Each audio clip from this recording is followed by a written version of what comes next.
We will never lose a game again. Ever.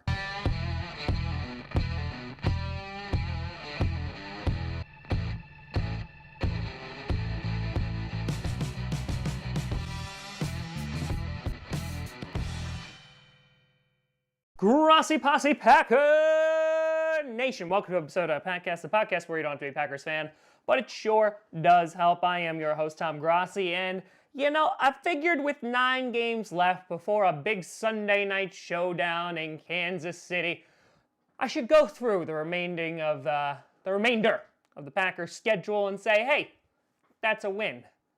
That's a win. And just do that 9 times, because that's the quality content you subscribed for, damn it. Before we get to that, I gotta do a big shout out to our newest patron over at patreon.com/TomGrossiComedy, and that is Eric Witt, who has joined the Flynn for the Win tier. And his name was not only shouted out into the heavens, but it will also remain in the credits of Packcast. So a big thank you to you, Eric, and a big shout out and thank you to all the patrons over at patreon.com/TomGrossiComedy. Now, let's get into it. Now, if we're looking at this on a macro level, if we're zooming out and saying, oh, all right, the schedule's going to get a little dicey over these the next few games, and then it ends with a triple threat with the division, and a bunch of these games are gonna be real close, and it could go completely either way. So if I'm looking, without getting into the minutia of every single game, I'm looking at 3 or 4 games that could go either way, putting us at worst, in my opinion, barring a significant injury. I think 12-4, 11-5 is an adequate record. I get asked that every single time I have a live stream of, Tom, what do you think the Packers' record's going to be? Well, there you go. 12-4 or 11-5, I think, at the worst. Again, unless something really bad happens, which, I'm sorry, I have to knock on wood. Hopefully never happens, okay? Because, yeah, that would be bad. We've been staying healthy so far, so let's continue to do that. Okay. Thanks. So let's get down to it and break down some individual games here, starting with our Sunday night football game against the Kansas City Chiefs. Now, obviously, Patrick Mahomes was originally not supposed to be playing this game, because the guy just dislocated his knee, but apparently he just popped that sucker back in there, pulled a John Cena, and was already practicing it was just a walkthrough, but was practicing and throwing the other day. And that's crazy. Now, there's some reports of like, oh my God, could he actually play? I highly doubt he is going to play on Sunday night, because unless Andy Reid is going to pull like an RG3 and put him out there when he really shouldn't be, you know what? In the grand scheme of things, if they lose this game, it's not the end of their playoff run. If they play Patrick Mahomes and they lose him for the season, that might be the end of their playoff run. So I honestly don't think he's going to play. I know the original diagnosis was 3 weeks, and then see what the MRI is. It looks like it's going to be a lot faster than that.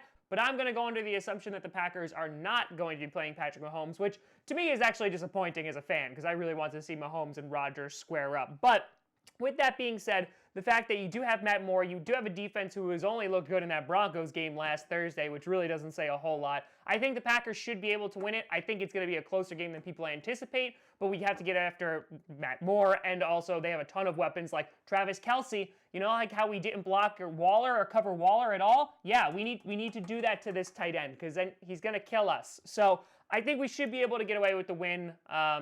If Patrick Mahomes was here, I think that might be a different story, but I'm going to give the Packers a slight advantage here.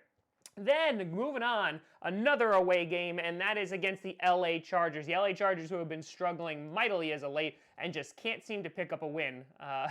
It just falls right through their fingers on the 1-yard line. They'll be playing the Bears this week, and I think they have a good shot to beat them, but I picked the Bears because I'm trying to hold on hope that, that you'll make it somewhat competitive, just so that you could have that hope in your eye of, oh my God, we could still win the division, and then we just snuff it out. That would make me very, very happy.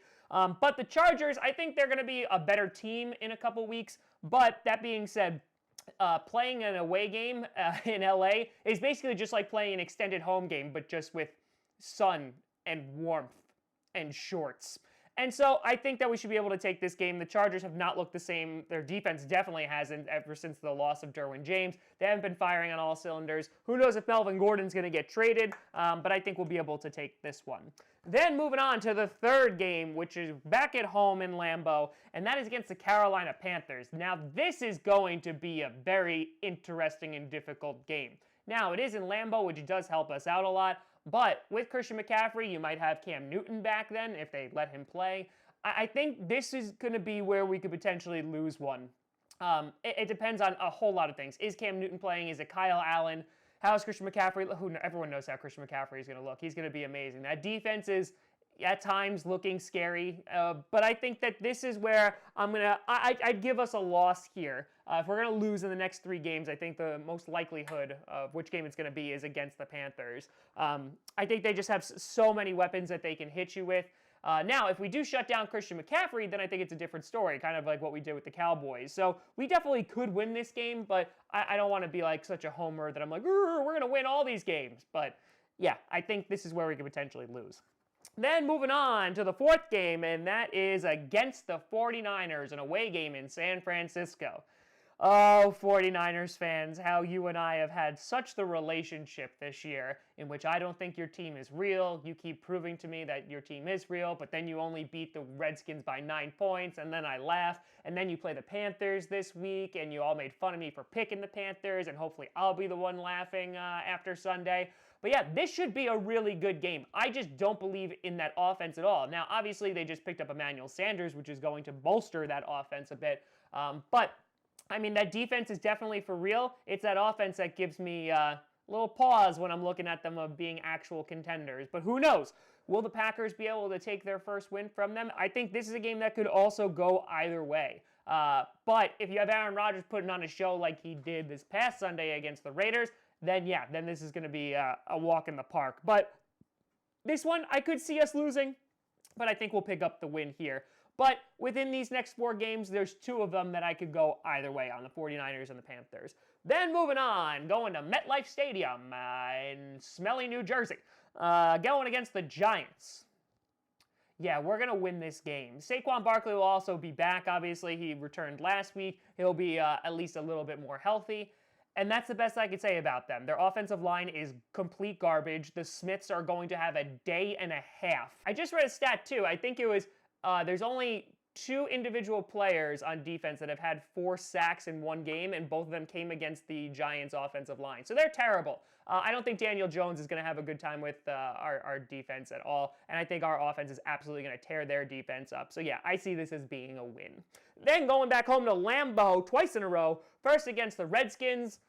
Again, yeah, this is the nice stretch of our schedule. I don't think the Redskins are going to miraculously get good by the time we play them. I don't think they're going to get good within like the next 2 years. So yeah, we'll win this one too. And then we have the Bears over at Lambeau Field. Welcome them back in. Now, if the Bears keep playing like they're playing, this will be an easy game.